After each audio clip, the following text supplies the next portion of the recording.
Law of attraction, आपने ये term कहीं ना कहीं सुना या पढ़ा तो ज़रूर होगा। आजकल ये बहुत ट्रेंडिंग है, बहुत सारे लोग लॉ ऑफ अट्रैक्शन की बातें कर रहे हैं। लॉ ऑफ अट्रैक्शन असल ज़िंदगी में काम करता है या नहीं, इसी चीज़ पे अधिकतर लोग चर्चा करते दिखाई देते हैं। तो मैं आज की वीडियो में आपको ये नहीं बताऊंगा कि लॉ ऑफ अट्रैक्शन असल ज़िंदगी में काम करता है कि नहीं, बल्कि मैं आपको एक अपनी लाइफ स्टोरी शेयर करूंगा जो लॉ ऑफ अट्रैक्शन से डायरेक्ट रिलेट कर पाओगे आप। बिना टाइम वेस्ट किए आओ बताता हूँ मैं अपनी लाइफ स्टोरी, जिससे आप डिसाइड कर पाओगे कि लॉ ऑफ अट्रैक्शन असल ज़िंदगी में काम करता है या नहीं।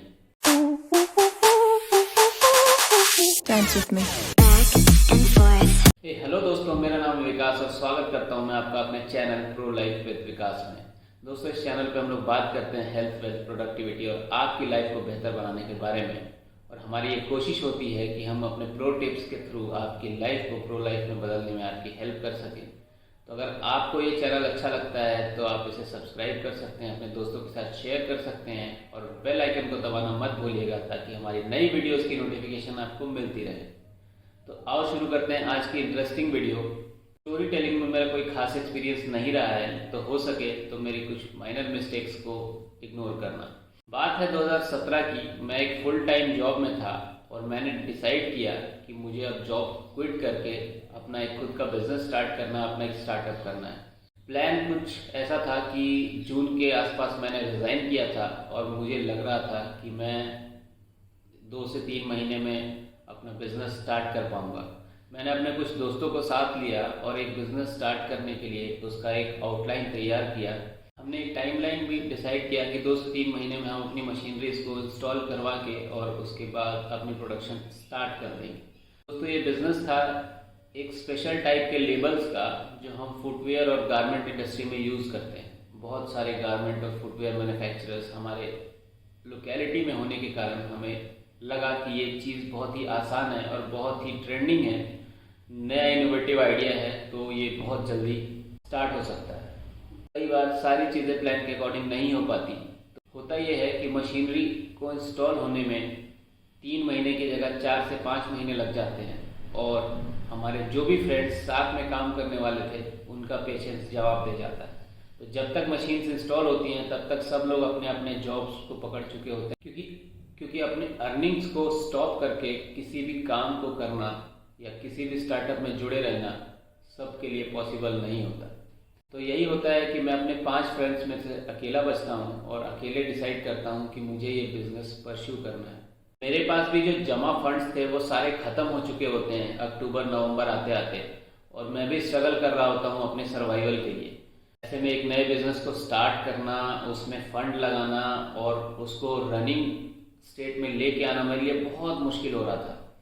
मैं इमेजिन नहीं कर पा रहा था कि मैं पिछले कुछ महीनों में अच्छी अर्निंग कर रहा था और उसके बाद अभी ये स्थिति है कि मैं कोई भी अर्निंग मेरे पास नहीं आ रही है। पूरे महीने में किसी तरह सर्वाइवल मोड में चल रहा हूँ। तो खैर, ये एक दौर था। फिर मैं धीरे धीरे करके अपने क्लाइंट्स को अप्रोच करना स्टार्ट करता हूँ, अपनी कुछ प्रोडक्शन लाइन को बनाता हूँ। धीरे धीरे ऑर्डर्स आते हैं और धीरे धीरे ये फैक्ट्री चलनी स्टार्ट होती है। ये टाइम था 2018 जनवरी और फरवरी का। तो कुछ ऑर्डर्स हमारे पास आ चुके होते हैं और हम एक 0 से 1 तक का सफ़र तय कर चुके होते हैं। अब भी बहुत सारे चैलेंजेस थे, जैसे अपने ऑर्डर्स के लिए फंड्स कहाँ से लेके आएँ। अपने ऑर्डर्स को फुलफिल करने के बाद उसका जो रेवेन्यू जनरेट होता था वो हमें बहुत देर से मिलता था। जैसे 3 से 4 महीने तक हमें उस पैसे के लिए वेट करना पड़ता था, तब जाके वो पैसे हमारे पास आते थे और तब हम उससे कुछ नया काम कर पाते थे। तो जिस भी नई फैक्ट्री के साथ हम अपना काम करना स्टार्ट करते थे वो 3 महीने तक पहले हमें उसको कंटिन्यूस सप्लाई देना होता था और उसके बाद जाके वो हमें हमारे फर्स्ट बिल की फंडिंग रिलीज़ करते थे। ऐसे में ये बहुत मुश्किल हो रहा था, फंड्स आ नहीं रहे थे और काम चल रहा था। मुझे बहुत मुश्किल हो रही थी फंड्स जुटाने में, लेकिन जैसे तैसे करके मैं मैनेज कर रहा था। तो यहाँ तक जो स्टोरी है दोस्तों वो है विल पावर की। इसमें कोई लॉ ऑफ अट्रैक्शन की कहानी नहीं है। तब मुझे कोई आइडिया नहीं था कि लॉ ऑफ अट्रैक्शन होता क्या है और किस प्रकार से ये काम करता है। मैंने इसके बारे में न कभी सुना था और न कभी पढ़ा था। तो टाइम था मार्च का। मार्च 2018 में मैं ये उम्मीद करता हूँ कि मेरे पास ये सब चीज़ें सही होंगी।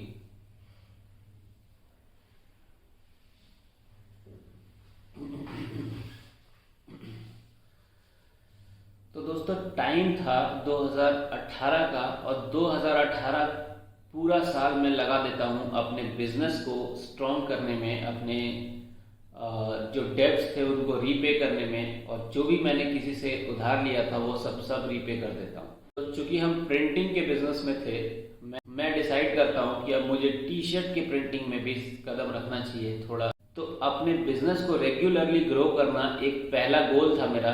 मैं अपने बिजनेस को डाइवर्सिफाई करूँगा, एक प्रोडक्ट को ना रख के 2 प्रोडक्ट में डील करूँगा और सक्सेसफुली उस चीज़ को चलाऊँगा।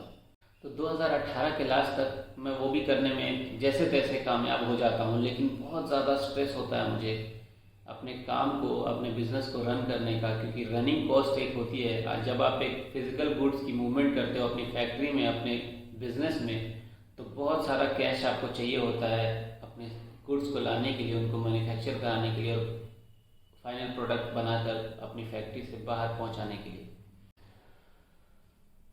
तो ये सब चल रहा होता है और 1-2 साल बहुत फास्ट निकल जाते हैं। और सबसे बड़ी बात थी कि मैं अपने घर से 1000 किलोमीटर दूर ये बिज़नेस करना चाह रहा था, जहाँ पे मैं पहले जॉब कर रहा था।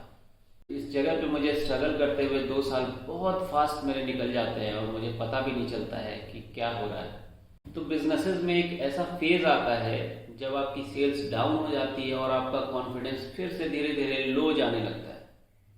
मेरे साथ भी ऐसा होता है मार्च 2019 में, और सेल्स धीरे धीरे डाउन होनी शुरू हो जाती हैं। मुझे समझ नहीं आता कि अब क्या गलत कर रहे हैं। तो उस टाइम पे आपके पास काम कम होता है और दिमाग थोड़ा खाली भी होता है। तब आप सोचते हो कि आपकी डिज़ायर्स कोई चीज़ है और हमें अपनी डिज़ायर्स के लिए भी कुछ काम करना चाहिए। यानी कहाँ से मुझे ऐसा लगता है कि मेरे पास एक कार होनी चाहिए और मुझे अपनी पहली कार खरीदनी है। सेल्स फिगर्स देख के ऐसा लगता नहीं था कि मैं कार को अपनी खरीद पाऊंगा। यहीं से शुरू होती है लॉ ऑफ अट्रैक्शन की असली कहानी। तो मुझे लॉ ऑफ अट्रैक्शन के बारे में सही में कुछ भी नहीं पता था। तो मैं अपना जब भी कोई गोल डिसाइड करता था तो मेरी आदत थी स्टूडेंट लाइफ से ही कि मैं उसको लिख के अपने दीवार पे सामने चिपका देता था और वहाँ पे मैं उसको रोज़ देखता था ताकि मुझे ये रिमाइंड करता रहे कि मुझे उसके लिए एक्शन लेना है। यही करता हूँ मैं अपने इस डिज़ायर के साथ, और एक वाइट पेपर उठाता हूँ, उस पर लिखता हूँ कि I will buy my first car by Diwali 2019। ये लिख कर टांग देता हूँ। लेकिन स्ट्रगल का जो फेज था वो बहुत ही इंगेजिंग होता है और हर दिन मैं उसको देखता हूँ और हर दिन ये सोचता हूँ कि कुछ ज़्यादा मुश्किल टास्क मैंने लिख लिया है। जैसे तैसे करके 2-4 महीने निकल जाते हैं और फिर भी मुझे कभी क्लियर नहीं हो पाता कि मैं ये काम कर पाऊंगा अभी या नहीं। वैसे में जो भी फ्रेंड्स या फिर जो भी लोग मेरे बेडरूम में आते थे वो ये पूछते थे कि ये क्या है। मैं कहता था कि मेरा ये ड्रीम है कि मैं अपनी पहली कार दिवाली तक खरीदूंगा। उन्हें नहीं पता होता कि फाइनेंशियल्स अंदर से क्या चल रहे हैं, क्या नहीं चल रहा है। तो वो सोचते थे कि ठीक है, तुम काम कर रहे हो, तुम खरीद सकते हो, कोई बड़ी बात नहीं है।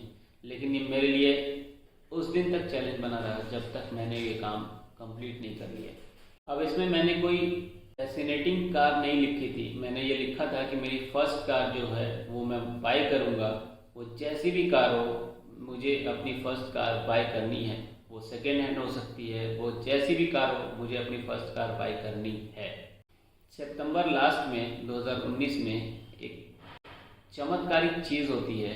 जिस कंपनी के साथ हम लोग काम कर रहे थे उसके पेमेंट साइकिल 6 महीने का था, वो हमारे कुछ फंड्स क्लियर कर देती है सरप्राइजिंगली, क्योंकि उन्हें कुछ ऑडिट्स कराने होते हैं अपनी फैक्ट्री में या अपनी कंपनी में, और अपने ओवरड्यूज को कम दिखाना होता है।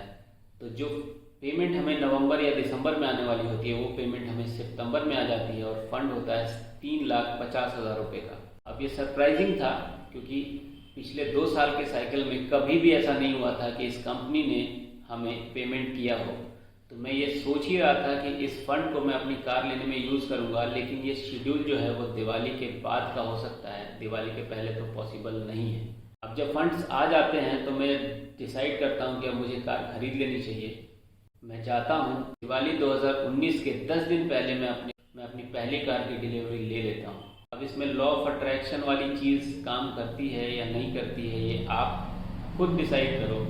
मैंने जो भी चीज़ें लॉ ऑफ अट्रैक्शन के बारे में पढ़ी है उसमें यही होता है कि एक गोल डिसाइड करता है इंसान और अपने सबकॉन्शियस माइंड में उसको बार बार रिपीट करता है कि उस काम को, उस गोल को उसे अचीव करना है, और वो चीज़ इवेंचुअली होने लगती है। उसके सबकॉन्शियस माइंड में कुछ पावर्स होती है जो वैसी वाइब्स को अट्रैक्ट करती है जो उसको वो चीज़ दिलाने में सफल हो जाती है। भले ही मैंने लॉ ऑफ अट्रैक्शन नहीं पढ़ा हो तब तक, लेकिन मेरे साथ ये सेम चीज़ होती है। मैं उस चीज़ को लिख के रोज़ अपने माइंड में मैनिफेस्ट करता हूँ कि हाँ ये मुझे चाहिए, बट उसका रास्ता मुझे नहीं मिल पा रहा है, पर एक दिन जाके वो चीज़ मुझे मिल जाती है और बिल्कुल टाइम पे मिलती है। मैं ऐसा नहीं कहूँगा, ये मेरी मेहनत का नतीजा था।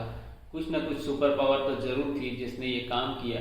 जो दिसंबर में पेमेंट आने वाली थी वो मुझे अक्टूबर में मिल गई और मैंने अपने गोल को अचीव कर लिया। तो ये थी दोस्तों मेरी लॉ ऑफ अट्रैक्शन से रिलेटेड रियल लाइफ स्टोरी। अगर आपको ये पसंद आई तो कमेंट सेक्शन में कमेंट करके ज़रूर बताना, और अगर आपको लॉ ऑफ अट्रैक्शन के बारे में कोई भी जानकारी चाहिए तो आप बता सकते हो। अब मैं लॉ ऑफ अट्रैक्शन को बहुत सीरियसली लेता हूँ और अपनी लाइफ में बहुत सारी चीज़ें लॉ ऑफ अट्रैक्शन के प्रोसेस से अचीव करने की कोशिश कर रहा हूँ। अगर आपको मेरी वीडियो पसंद आती है तो इसे लाइक करें, अपने दोस्तों के साथ शेयर करें, हमारे चैनल को सब्सक्राइब करें और बेल आइकन को दबाना मत भूलना, ताकि हमारी नई वीडियोस की नोटिफिकेशन आपको मिलती रहे। ये थी दोस्तों आज की वीडियो। मिलते हैं अगली वीडियो में, तब तक के लिए बाय बाय।